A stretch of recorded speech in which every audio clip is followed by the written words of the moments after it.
The rain poured relentlessly that evening, drenching the streets and sending most people running for shelter.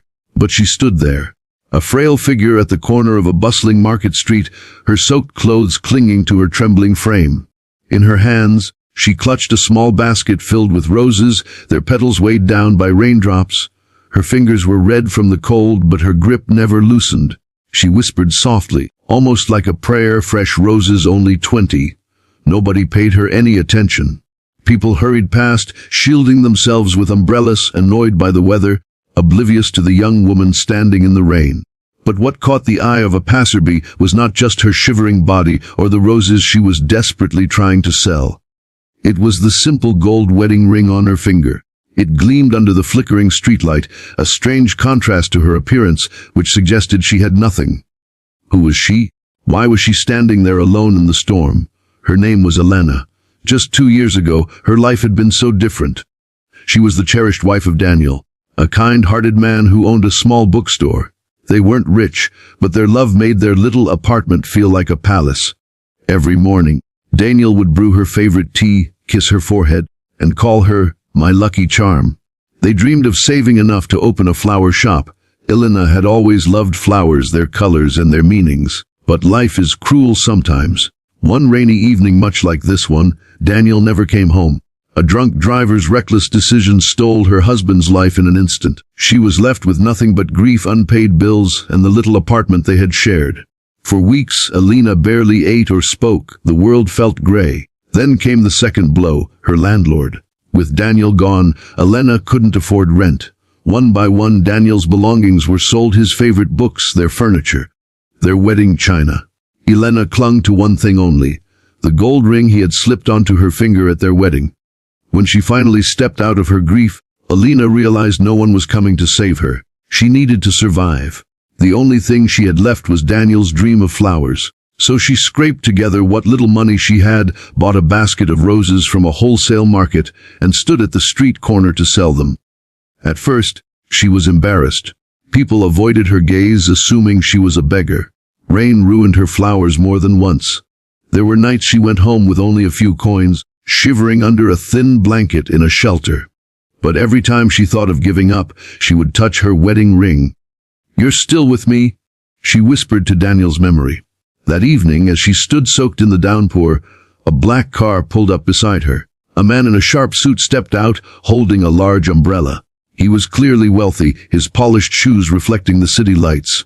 He approached Elena and asked softly, "Why are you standing in this storm? Where's your home?" She hesitated, clutching her basket. "I'm just selling flowers," she said, forcing a smile. He glanced at her wedding ring, then back at her face. Something about her haunted look stirred something deep in him. "How much for all of them?" he asked. Elena blinked in shock. "All of them?" "Sir, that's—" She stammered out the price, and he handed her a large bill, far more than what she asked for. "Keep the change," he said gently, "and go home before you get sick." But she didn't move. I don't really have a home," she admitted softly, her voice cracking. The man froze, his heart tightening. "Get in the car," he said firmly. His name was Victor, a successful businessman who had grown up in poverty. Something about Elena reminded him of his mother, who once stood on a street corner selling vegetables to keep him alive. He couldn't walk away. That night, he drove her to a small cafe, gave her a warm meal, and listened to her story. She spoke hesitantly at first, but once she started, the tears poured out as freely as the rain outside. Victor didn't just give her money. He gave her hope.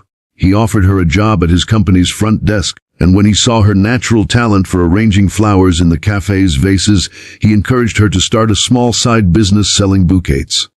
Months passed. With Victor's guidance and Elena's determination, her flower business grew. She moved out of the shelter and into a cozy apartment. She began smiling again, though her wedding ring remained on her finger, a reminder of Daniel's love and sacrifice. One day, Victor visited her new flower shop, a charming little place filled with bright blooms. He looked around with pride and said, "You've built something beautiful here, Elena." She smiled softly. "Daniel always dreamed of this. I like to think he's smiling somewhere." Victor nodded, his voice warm. "He'd be proud of you." Years later, Elena's shop became one of the most beloved in town. People would often tell her, Your flowers feel alive, like they carry hope." And she would smile, touching her wedding ring, because that simple band of gold wasn't just a reminder of loss.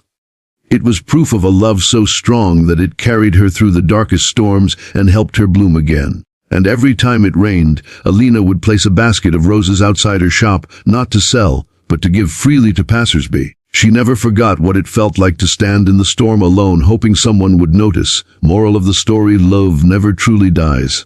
Sometimes, it becomes the strength that carries us forward, even when everything else seems lost. And acts of kindness, no matter how small, can change a life forever.